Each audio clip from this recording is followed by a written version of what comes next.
So, in terms of yung logmar or yung pointing system ninyo, as you observe dito sa right-hand side ng image, meron tayong nakikita na numbers or decimal points dun sa log, LOG.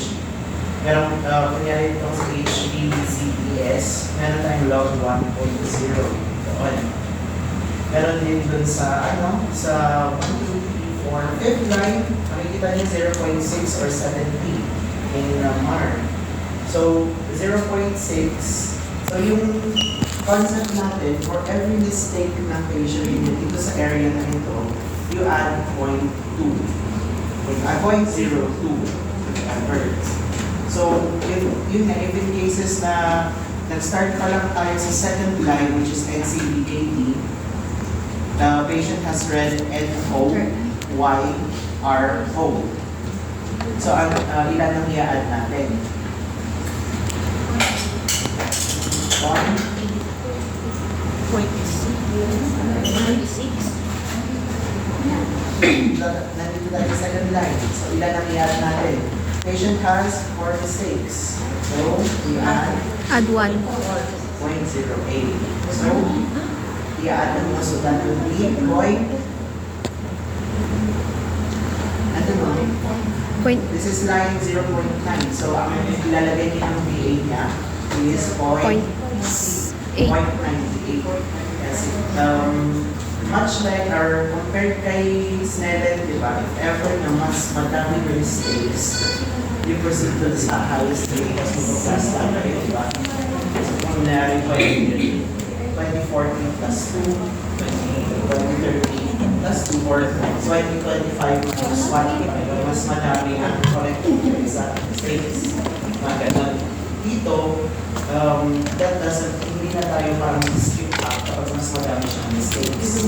Andun na rin yung alibas. If in cases that the patient declares that there is 5 mistakes dito, automatic siya 1.0. Tingnan nyo dun sa taas, that's already 1.0. Yung next is 0.9. So for every mistake, that is only 0.02 ang ilalagay nyo. So in terms of log na VA recordings ninyo, you interpret it, for every mistake, you add 0.02. Then sa dito sa log chart niya. Usually kapag mga ETDRS or VLOB charts, visible naman siya sa right side. Yung area. But you have to memorize also yung mga decimal points. It's not it's not a easy task, but it's a better option also for you when you are doing your visual acuity compared to Snellen charts. Kasi, what are yung, may na-research ba kayong advantages about sa, if ever na introduce ba sa inyo ang Bailey Lobby or ETDRS chart in terms of yung advantages na over Snellen charts? Pero parang sa research mas kasama yung like yung sa letters mas tama yung arrangement. Yeah, based on our, I think I discussed it nung last time video, parang na-happy ako din siya, spacing niya is a little bit more uniform and the amount of error for each area is equal. Kasi hindi compare kay Snellen na limited ang numbers ng letters as the VA gets worse. So parang there is an equal amount of letters per line for you to assess properly your patient's visual limitation or visual problem. Kasi this can also help in assessing your patient's central vision at times or peripheral vision or even contrast sensitivity if you have the right type of chart. Kasi this one is just for VA. We also have yung contrast for contrast sensitivity, different kinds of optical types. Which we have, din ba last time? We have din natin different kinds of optical types. So, that said, meron din naman dito, di ba yung equivalence na naibigay ko sa inyo when it comes to distance VA conversion, near and intermediate. So usually you can just see near and distance. usually see intermediate VA conversion is usually used when you are doing special lenses or special progressive lenses or computer office work lenses. Okay, so that's that naman dun sa natin, dun sa previous na VA testing natin. So let's move on to yung yung current na activity natin, which is yung pinhole activity test. Who can tell me the purpose of pinhole activity? To assess if the refractive error is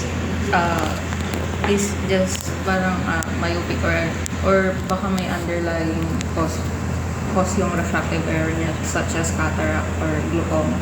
Okay, so this is to determine whether the reduced VA is due to refractive error or ocular disease. So, in terms of in terms of visual acuity, on what under yung sa Snellen muna tayo, sa Snellen na reading natin or dun sa metric system, dun in terms of yung system natin for Snellen check, which is by feet. Ano ang parang VA ninyo, ano ang VA ng patient or yung eye for you consider performing pinhole VA? 24 hours. It is pinhole done monocularly or binocularly? Monocularly. Siyempre, you have to assess each eye because each eye has a different retina, different amplitude, and different surface also. Okay, so let's move on to yung so that's your activity. Then your near vision charts, which is almost the same as yung distance charting, and especially si LH near vision acuity cards. Si LH near vision acuity cards, have you researched that it has different types also of booklets in terms of yung crowded, uncrowded, and also assessing content sensitivity, mga ganun na opto types yun. And moving on to your mga pinadala kong mga gamit ninyo, meron kayong yung OR set. So let's start with your OR set. Who is familiar with our preliminary test, which is yung Bruckner's test? Bruckner's test. Ano yung mga sulat natin?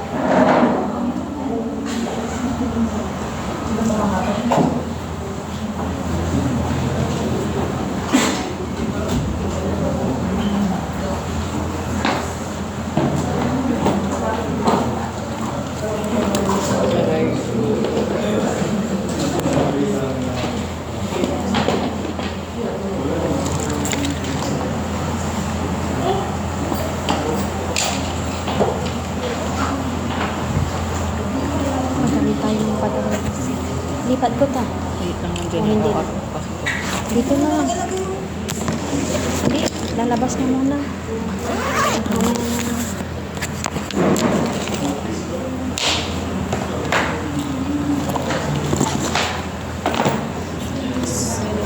Yolch, yolch. baka mag-umang. Ito ko na lang ilagay.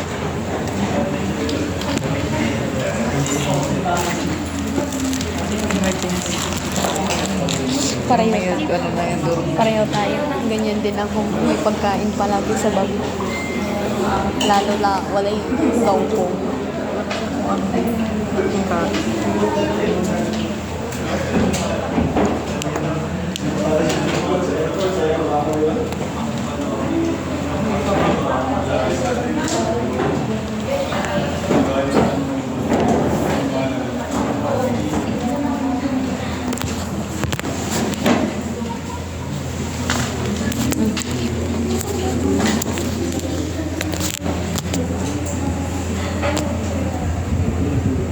So, nag-perform pa din kayo ng retinoscopy before? So, pero ba kayo na-notice when you're performing your retinoscopy, a red reflex is darker than the other? from time to time. Especially when your patient's refractive error is higher, na-notice din mo ba? Ano naman? Ophthalmoscope, hindi kayo nag-observe ng red reflex, basta positive ROR lang nilalagay ninyo.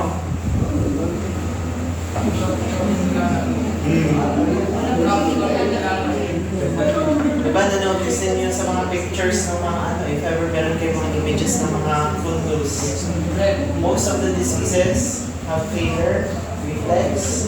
Most of patients who have high myopes have brighter reflexes, or if they have other underlying conditions, they have a darker reflex or a different background. Diba? Hindi nakikita na ano yun, diba? So when we are going for, this one is just a preliminary test, which is your glucose test. This is using your ophthalmoscope, just zero, with your widest beam possible. This one will assess symmetry of binocular fixation. So you will be comparing the brightness of the reflex of both eyes. So yun yung ano ninyo dito. And in terms of distance, kasi dim lights siya, and ito siya.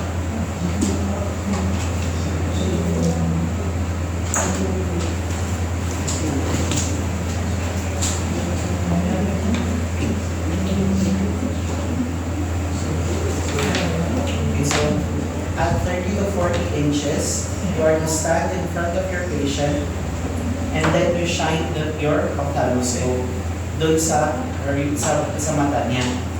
Take note that you are to illuminate both eyes at the same time. Kaya medyo mas malayo ka para ma-illuminate mo siya. So, ang gagawin niyo dito is to illuminate both pupils simultaneously. Instruct the patient to look at the center of the light and look through the sight hole to observe yung reflex ng both eyes. Compare the brightness of each eye, and ang iaano ninyo dito is, ang hinanote ninyo is yung mas brighter ang reflex niya, or if the reflexes are of equal shades. This test, if the two reflexes are equally bright, there is binocular fixation. If the reflexes are not equally bright, the darker red reflex indicates the normal eye, and the brighter, lighter, or whiter reflex indicates the abnormal eye. So, yung difference of brightness can give you a tentative diagnosis that your patient could have strabismus, anisometropia, anisocoria, media opacities, or posterior pole anomalies. So yun parang mga pwede nyo na rin makita if ever when you're going for your preliminary tests for your patient. Okay, so can I have sino ba ako na? Anong grado ng mata? Ikaw, Dayan. 200 po? 180 ba doon sa pagsulat? Ophthalmos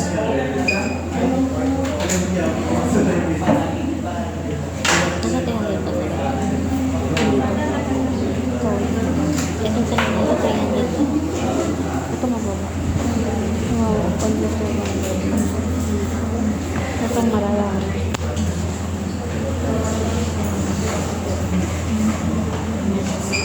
So, also try to check yung reaction ng pupils niya. Kasi possible, your patient is photophobic, kaya mas nag-constrain siya. So, be vigilant or be observant dun sa background only, not yung movement ng pupil niya. So,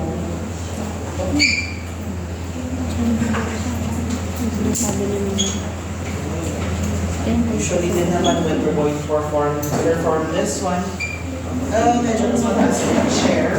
So, pwedeng nakatayo kayo pa rin na ina-assess ninyo sa patient nyo. So, dim lights.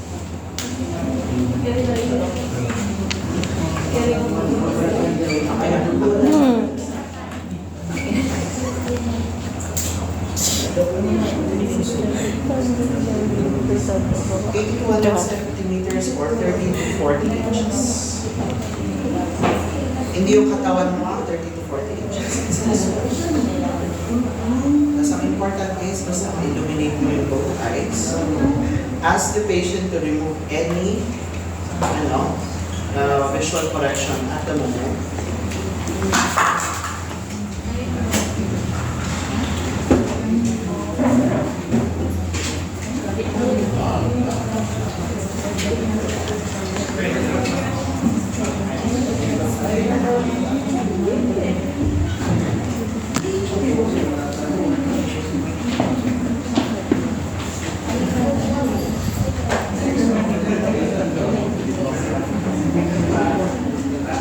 So your widest beam possible is 10.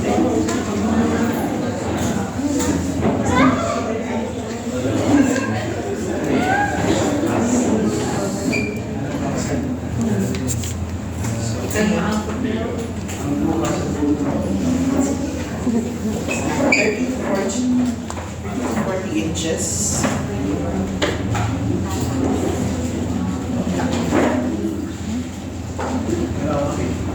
Illuminate both eyes. So kapag ganito, you can see naman yung reflex niya. But if you look through the beam, like so, ayan, you can observe yung brightness ng reflex niya for both eyes. So compare both reflexes in terms of yung brightness niya. Makikita ninyo din, sometimes meron tayong nakikita ang myopic crescent, but you focus on the red reflex ng patient ninyo. So for both eyes,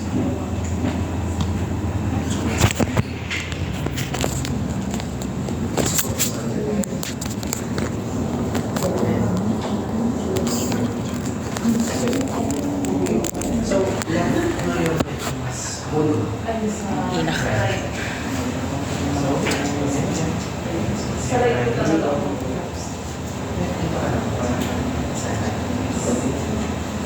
So, Ganito ba yung pinapansin?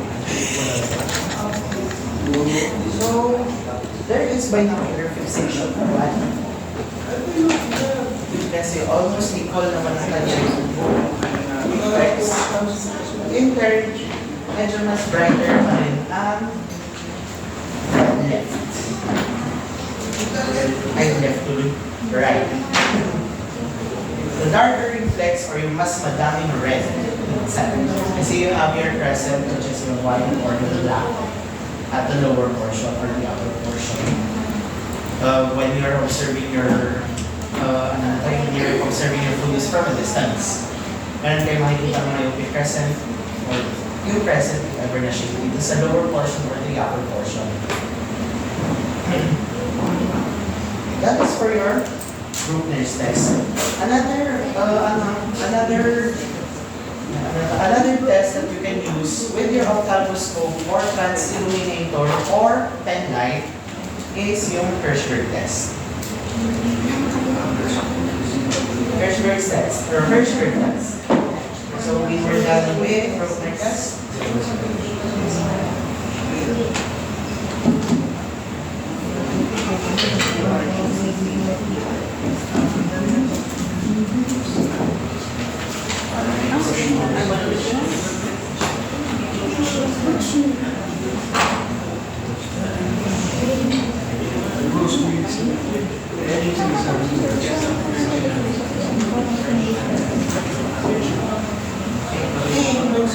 Alam niyo naman kung paano si Hirschberg test. So, in terms of sa Hirschberg test, you can use your ophthalmoscope as your pen light, but you're not going to peek through the peephole. Or you're going to use a pen light. Or, if you have trans-illuminator na attachment dito sa sa ophthalmoscope, better. Kasi mas more focus yung light niya compared to yung pen light. So for Hirschberg test, an objective test that can be useful for assessing eye alignment in pediatric patients. So, compared sa room lights are on. Hold the pen light in front of the patient. This one is a little bit more closer. 40 to 50 centimeters naman siya. Or in terms of inches, that is around 15 inches. 15 to 19 or 15 to 20 inches from the patient. You shine your light and observe what? Corneal light reflex. Kasi there are, wag niyong kalimutan na sabihin ng corneal light reflex. Kasi when you say corneal reflex, iba naman na test doon. Which is yung using a cotton, piece of cotton or swab of cotton, hinalagyan nyo sa cornea niya to assess if your patient's nerves in their cornea is reactive. So, corneal light reflex ang iyaan ninyo. I-note ninyo dyan, i-observe nyo. Observe the position of the corneal reflexes as the patient views binocularly. Observe the position of the corneal reflexes as a patient views monocularly also.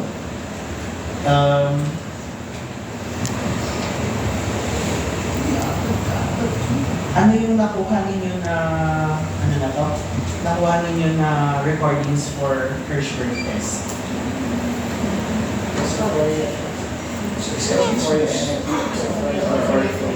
Okay. So when the patient has esophoria in one eye, say for example, your patient has esophoria on their right eye, ano ang ma-observe ninyo na corneal light reflex? Deviates nasally yung reflex. So that is eso. Temporally dapat. So it deviates temporally, that patient's eye has esophoria. So if it deviates nasally, that patient has exo. And also, yung reflex, ang gusto natin na, ano yung usual na gusto natin na makita dun sa reflex? Is it centered or slightly nasal? Slightly. Slightly nasal. How many millimeters if ever? 0.5. Very good. 0.5 millimeters, slightly nasal. So you can make, kasi syempre it's hard to measure with you just have a pen light or yung mag-video ka if ever. Dito pumapasok yung tanchometer na sinasabi natin. So you observe your patient's center. Mag-map ka ng center ng pupil patient mo. And you can, kaya mo din yan. For now, you can make your measurements naman. Kasi minsan, di ba, kapag shine your light, tapos nilalagay niyo yung PD rule, na-occlude yung light or yung reflection because of the PD rule. You can do whatever you can that is necessary para ma-observe mo. Practice nyo lang i-practice, makukuha ninyo din siya kung paano slightly nasal or 0.5 millimeters. That is our condition whichever. Kasi if patient is centered or slightly temporal na siya, meron na tayong nakikita na amount of area. Even if your patient's reflex is centered, you have to observe kung ano yung position ng pen light mo. Try to correct. If you need to correct your pen light position, your distance, or where your patient is focusing. It's a little bit hard to ask a child, pediatric patient, in a special case, to observe or to look at a certain object. So, you have to be quick. Quick or clever ang ninyo when you're doing assessments for pediatric patients, special cases. Okay, so, ano yung recording natin if ever that the patient yung corneal shifts to the opposite direction of the deviation. So, kung meron tayong nasal shift, ano yung sinabi natin na kanina? Pag nasal shift? Exo. If there is temporal shift, superior. Hypo. Inferior. Hyper. Okay. So, in cases that your patient has discentered in a few millimeters, paano yung Prism diopter recordings natin naman? Every millimeter. For? Every millimeter. So, for every millimeter that is 15. Yeah, that's 15 Prism diopters. Hindi ko pwede. Hindi ko pinili ito. Or is it because of your Klinsky test? Kaya kayo nag-22? Where's it?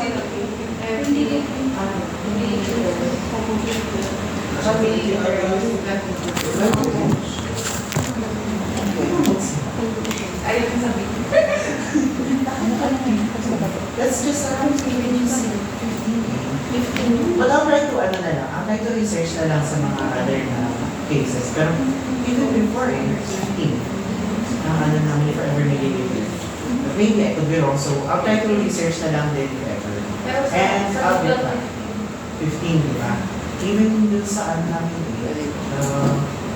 mga pediatric cases din namin before. 15. For every 1 millimeter, there is 15 Prism diopters na it's either face in, face out, face up, face down. So, ang ninyo, recording ninyo will not be as so, you have to input yung Prism diopters. Kasi it's not enough that you place 15, you place XO. Ganyan. So, another helpful way to support your measurements niya is yung Klinsky test. So, the Klinsky test based on your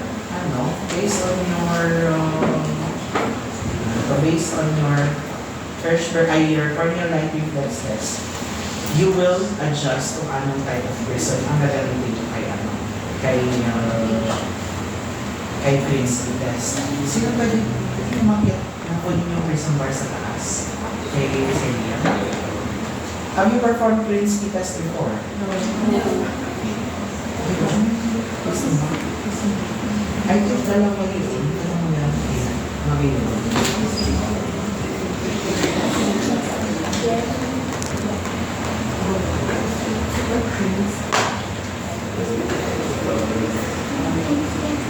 And I'm pretty sure you are already aware of your cover test. And cover test, and of course yung alternating cover test.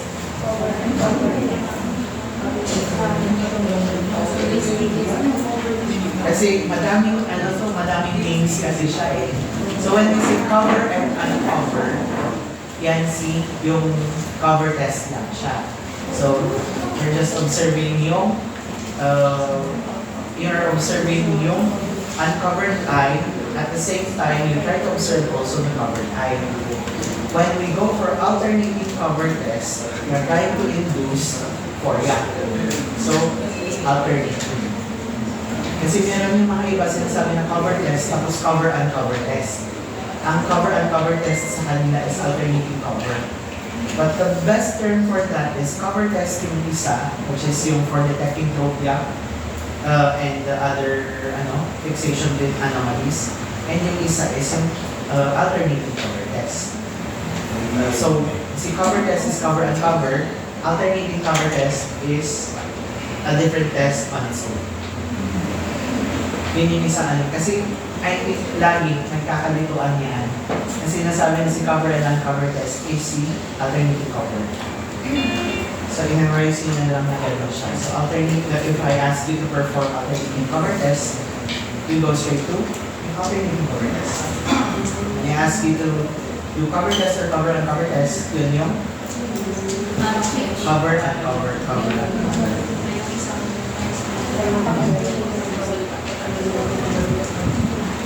Ano pa yung mga pinalalaki sa inyong trial case? That will be your last part also.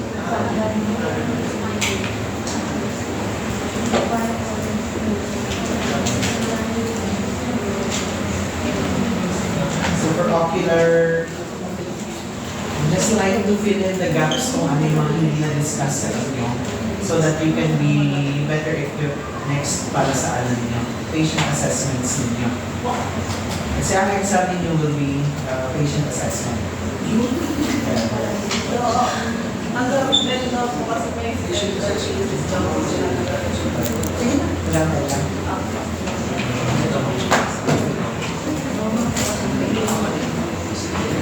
So we have different prisms here. So we have two kinds. This one is yung prism bar, which is this one. Two types of prisms ito. This one is for your horizontal. So for face in and face out. Yeah, this one is your horizontal. And this one also is your vertical. So face up and face down. So if in cases that your patient has a anomaly, say 3 millimeters down ang nakikita ninyong reflex niya, anong suspicion natin doon? If the reflex is 3 millimeters down, patient has hypo. Okay. Kasi nakataas siya, so nandito sa baba yung reflex, right? So, in terms of prisms, ano ang gagamitin natin na prism? Because we are going to induce a false image so that we can force the patient to focus straight, or we can force the eye to focus or to align better dun sa tinitingnan niya. So, in terms of a patient having hyperphoria or hypertropia, in this case, in terms of prisms, anong gagamitin natin? Horizontal or vertical? Okay, so vertical. So, positioning ng natin ng prism, face up or face down? Face down. Face down. Face down. Okay, so face down. So, ganyan. Proceed from the lowest prism diopter until you arrive into a more favorable center dun sa reflex ng patient ninyo. So this one starts from 1 to 25. So mas na-narrow down ninyo kung anong prism diopter yun meron sa patient ninyo. But if in cases that you do not have prisms, you will rely on the distance from the center. So, we have two types of prisms here. Meron tayong prism bar, which is this one. And there's also loose prisms here. That's it. One of the advantages with using a prism bar is yung ease of use, di ba? Ginaganyan mo lang siya. So, from going up and going down. Or, if ever, everything, yung left and right ninyo, ganun siya, up and down. So parang ganun, up and down siya. But, for cases like PDA patients, diba, this is something big this is something big, or this is something na very distracting for your patient. Kaya minsan, nahawakan or nalulose focus siya. So that's the use of your loose prisms. So for your loose prisms, at least you can just use one. So, memorize mo na lang kung saan yung base niya. So, for kind of this one is, ayan. For yung mga lower na ang base nila is kung saan yung number. So, this one is yung base, saan yung number. So, this one is positioned as face out, face down, face in, and face out. Face out. Mga ganun. Yan siya.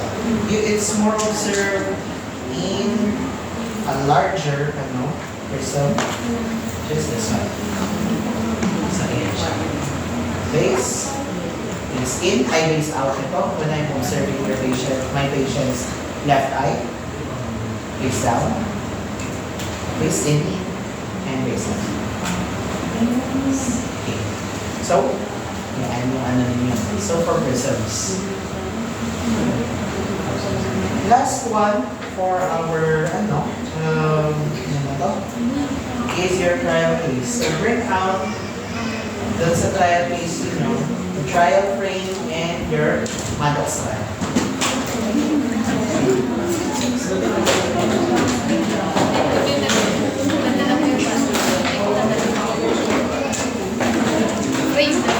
can get back to this one on your free time. Kasi we're going to give a meeting naman to be submitted next meeting for your observations dun sa It's always submitted. Pero free scale though. Ilan dalawa pa? Ilan dalawa? Which is after your final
Nawala na siguro. Yung strike bet. Special cases. So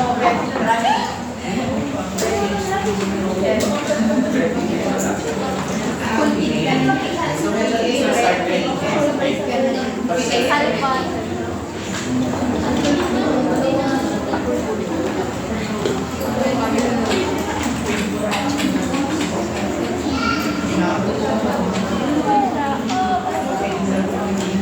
So, meron sa inyo yung Maddox charts ninyo. So, has this been discussed or introduced before? Maddox chart. Naalala ko meron nagtanong sa akin ng Maddox chart. Sa binocular vision. Supposedly so. So, for binocular vision. So, in terms of binocular vision, this one is usually a test in use or for subjective measurements of your patient's heterophoria. So, if usually this test can be done when your patient has induced this test or this differential test can be performed so that you can determine if ever that your patient reveals a large phoria during your cover test, and cover test suggests that phoria is uncompensated or yung slow ang kanyang recovery. So we're trying to check for your patient's heterophoria in this point.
yun na lang yung yan ang hirap.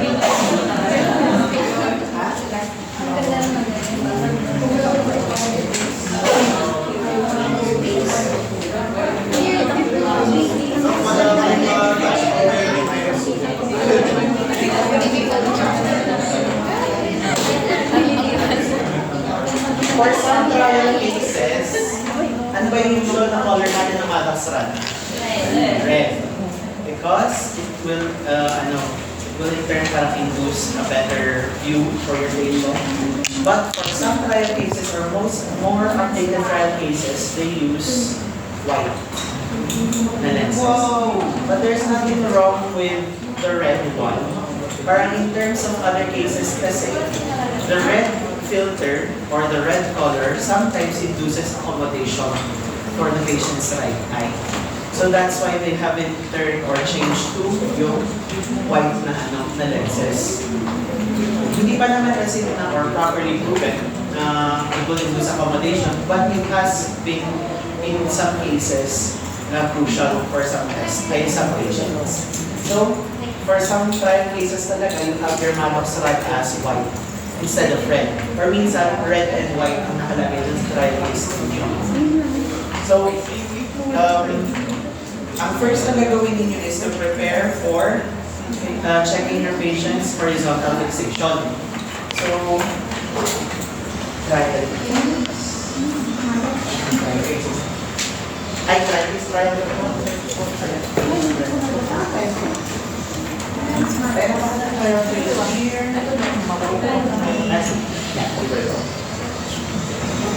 So, since this one has been introduced before, saan natin nilalagay yung Maddox rod?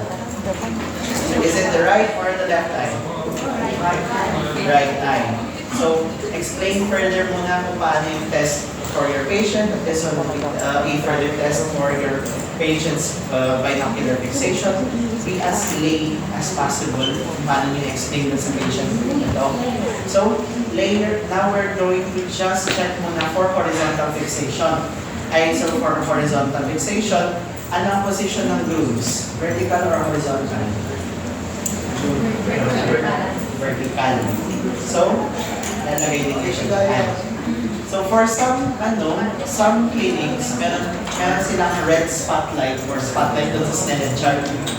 But you can make do with your pen light.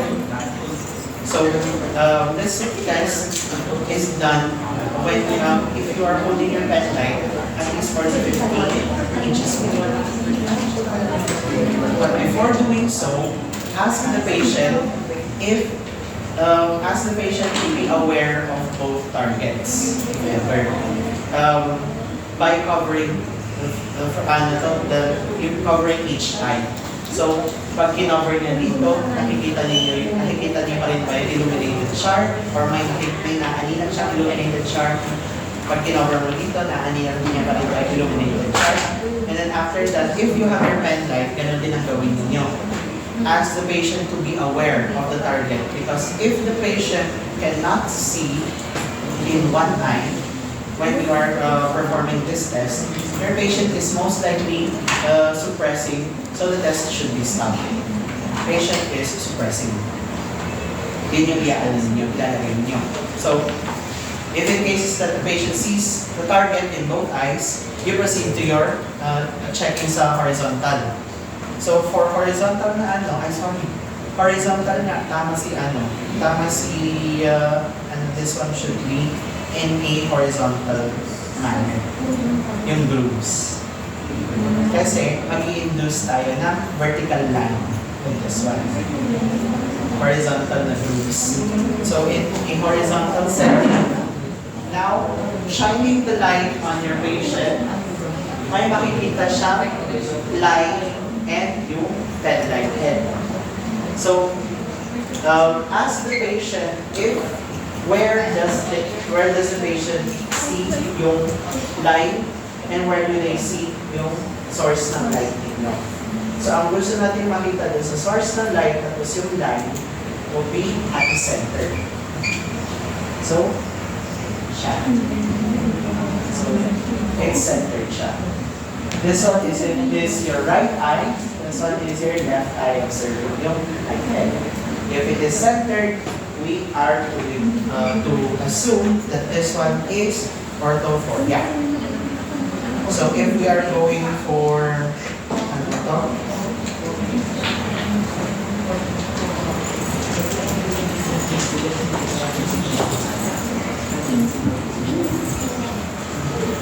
If your patient sees the red light, for example, ay sa bagay, ito naman talaga yung nakikita niya. So sabi niya, nasa right hand side yung light.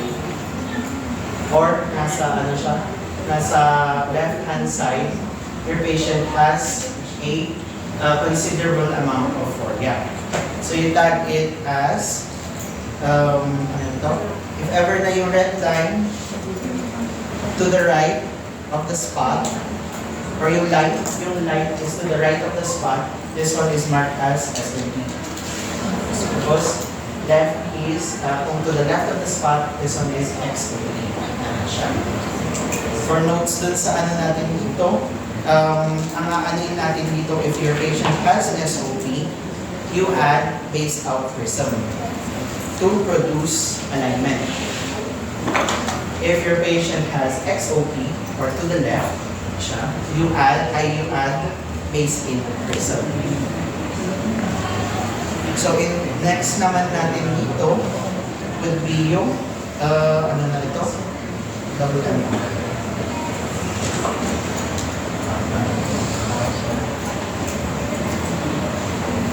Doc?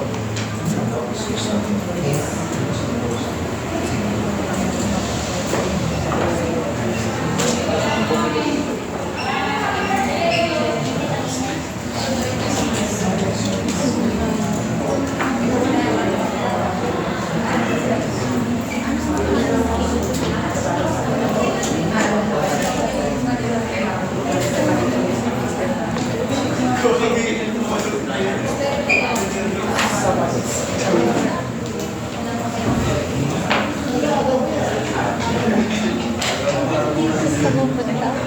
Japan.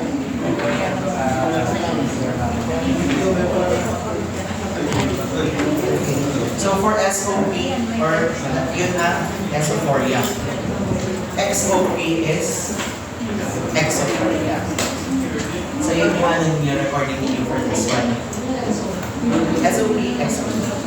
And record also how many prisms you have added to produce yung alignment. In this case, kapag nag-ano kayo, gumagamit kayo ng prompter, madali lang naman siya kasi you can just use yung prism ninyo. I-align nyo lang and then do your calculate, do your adjustments na with the prompter. A little bit difficult nga lang kapag trial-based na siya. But yun yung ano natin for fixations. So, in terms of some other stuff, any questions for this one? Basta yung sa SOP, yung right line, ay yung line is nasa right. Yung line po is nasa right. Yes, nasa right side siya. XOP, yung line is nasa left side. That is when you say that your patient has SOP or XOP. Right? Yes. Saan na nakatutok na line? Yung red line lang po sa Nakatutok sa face ng patient. Sa gitna daw. Yes. So basta yun yung observation ninyo din, at least more than 15 inches away. Ang gusto ninyo yung distance. Tapos nakapag-save siya daw sa Snellen para na Nakafixate siya sa Snellen kung yung light is nasa Snellen. Nakafixate siya sa light kung pen light ang gamit niya. Yes, meron din siya far and near. But in this case, when you're testing for metrophoria, distance lang naman siya. Ang ano ninyo, ang chinecheck ninyo here. So, ang ano naman natin here is... Ay, wala tayo na. You cannot do your double MR then. So, that just about wraps up for your preliminary tests. And hopefully, for your exam, you will be performing different tests. So yun ang coordinate ang prelims to midterms ninyo. Prelims to midterms ninyo will be this performance ninyo for for patient assessment. Much the same din sa contact lens later on, pero written most likely ay hindi pa contact lens ninyo. Most likely tayo dito sa Optomed ang performance.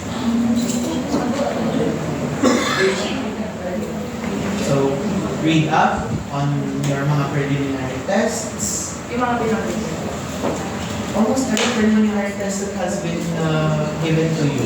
Kasi I've been just filling out the blanks. Pero syempre, I will be giving a guide kung ano yung i-ask ko na ipaperform niya. Pero at the moment yun nga, kaya pino-confirm sa inyo kung ano yung mga tests na hindi na-discuss sa inyo, hindi na-hakyaw, whatever. Pero most likely, almost everything from case history, visual acuity, preliminary tests, so on and so forth.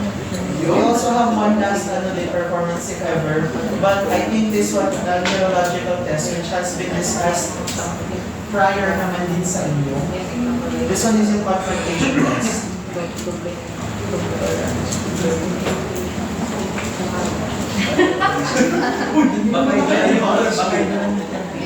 confrontation test or visual field assessment test. Which will be using instruments is perimetry. But if you do not have perimetry, you will be using confrontation, which is yung, hindi siya finger counting ha, movement. Confrontation. Basta hindi, yung lahi.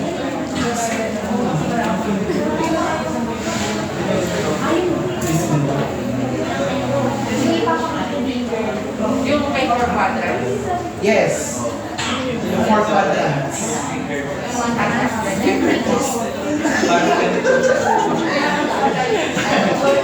I swear, ganda mo ng names.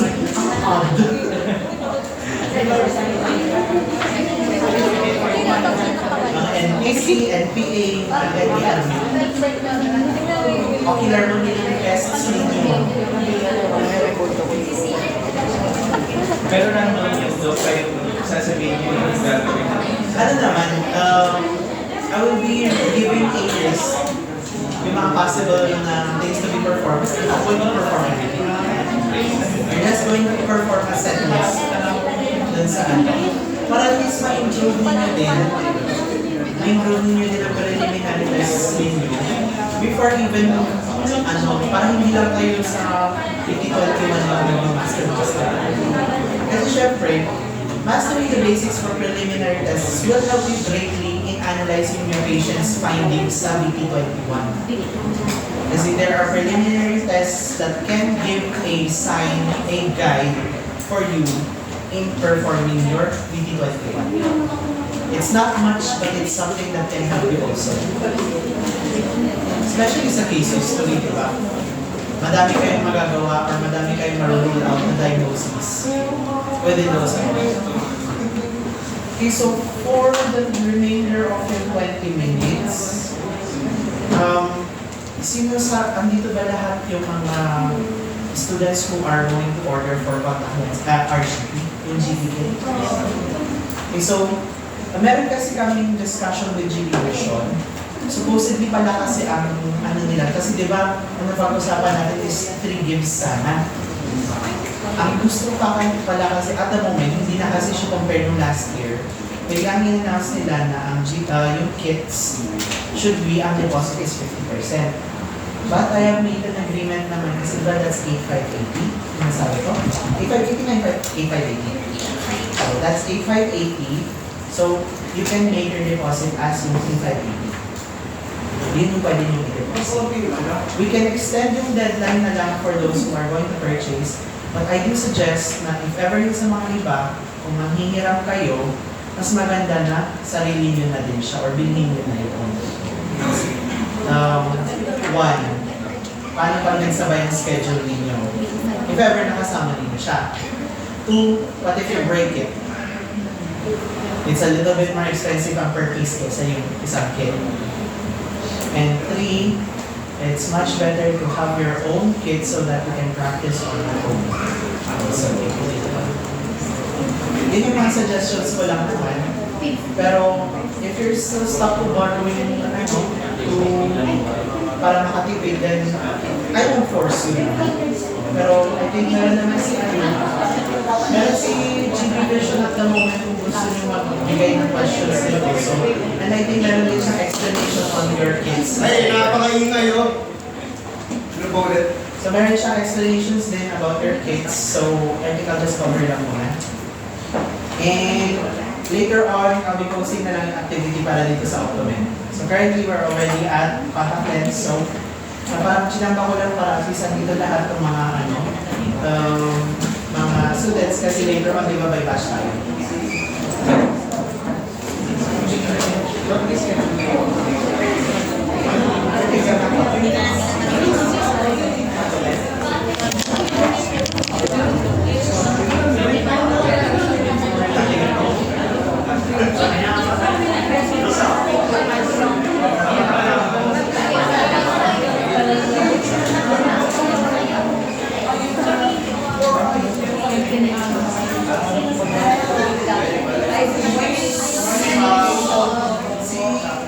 By the way, my name is Lenore. I'm the key account specialist ng GB Vision Care. Kami yung mag-provide ng RGB color lens nyo. Okay? Just to inform you na if ever you're planning na pag-orderin yung mama ninyo, wala pa kayong discount. So, pero pag dito sa school, you have a student discount. So, yung presyo talaga nung trial set natin, RGB trial kit natin, is 9,750. Set of 15 yun. Tapos, pag silang bibili, if ever, yung mga parents nyo, 9,750. Pero, through school, 8,580 siya. So, may 12% discount siya. Tapos, in the process na may klase na kayo sa contact lenses, lahat ng mga i-order nyo na lens doon na gagamitin nyo, discounted na rin. Tapos, if ever, yung one piece or any piece nung trial set ninyo, nasira nyo, nabasag nyo, at bibili kayo, 900 per piece. Hindi pa ako nasalit kung may discount nyo. Pero, inform daw ako. Tapos, ilan na yun? 30 po, 26. Hindi, 25 na po yung 25 na lang. Yun talaga. Ibigay mong miss sila na yun. Meron naman po kami deadline up until 15. Ng total is. Yes. And payments will be before 15. Ganito na lang, 15. So, pwede ako na lang kasi kung sa mga kahapon si Ma'am Yosh, binigay ko na rin lahat ng mga request mo regarding dun sa kung meron kami mga samples. Yung mga yung mga hindi po masasaan sa hindi namin, hindi natin. Pero daw to, usually, nakalagay sa wayo okay lang daw kasi sa mga or ang gusto mo yung bear siya na parang nakabata lang pa lang. At paano pa yan? Para makita yung kailangan ng mga collaterals. Sige lang. Also, if ever, sabi nga ni Sok na ang deadline ninyo, kasi actually, sinabi sa amin na kailangan na natin pumila sa pagpapagawa. Kasi ang CEU, may 100 na student nila. Nag-i-start na rin sila. CEU Manila. Yung CEU Malolos po, kasi hawak ko rin ng CEU Malolos, may 11. Nakapila na rin kami. Kasi para alam nung sa office namin na mag-order na ng mga materials. alam na namin. Usually, para lang hindi kayo maano baka sa busy na nag-buy kami ba't wala pa. Usually, ang ano niyan, 2-3 months. Kasi ano, kailan mo magagaling ito? Sakto sa second sem. January pa, 7. Kung ganun din ang nabalus ko January din. Kaya nga maaga. If ever, wala dito ng Monday, diba? Si ano na lang po, ang representative members ni Iris po, or meron din si Gold, si Michelle. Ganito na lang. By Monday, pwede ko kayong i-meet para makolect ako. Kasi ako na rin ang mag-process sa office. At nasabi mo na sa initial. Okay lang sa kanila. If ever, kasi ganito pala, nasabi ko kay Doc na yung initial talaga sa lahat eh. So usually it's 4,200 something. Pero, kasi ang gusto nga ni Doc, 3 payments. So ang gagawin ko na lang is parang hindi kayo mabigatan. Pati yung mga parents, mas mabigat din yun. Kasi student, mabigat na yung tuition pa tayo. So, ang initial natin, pinaalam ko na rin sa office, is alisin natin yung butal, 3,580. Tapos yung balance, it's up to you na. How do you want to pay it? Either 2 more payments or 1 time big time pag natapos na. Mas important is, kapag mag-claim na kayo, Oo. full paid kayo. Kasi hindi namin ipapadala yung trial set ninyo hanggat hindi fully paid.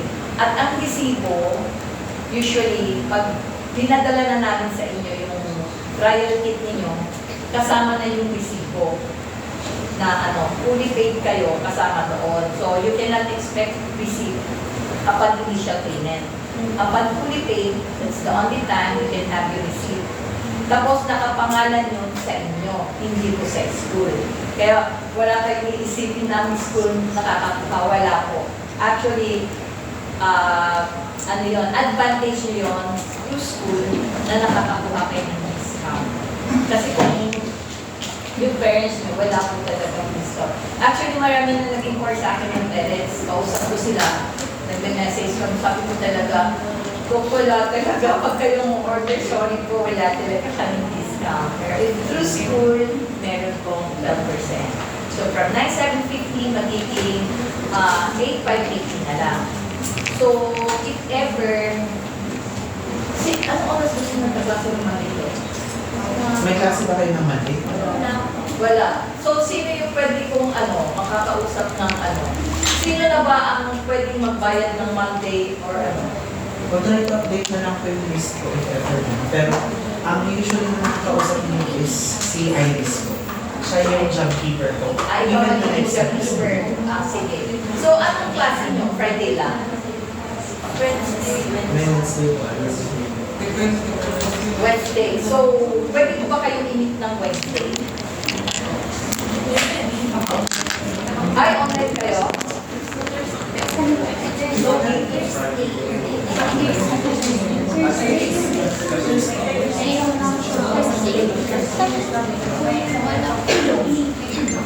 So, Iris, ano ba?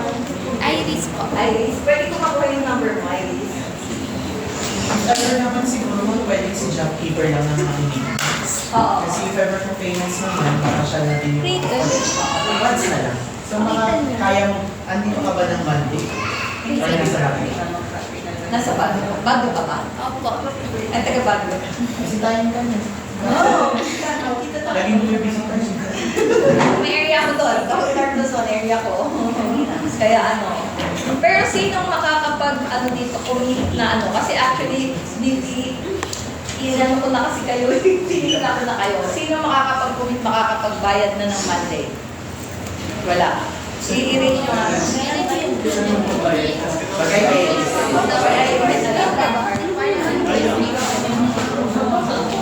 Or pwede rin naman. Pwede naman yung sa akin.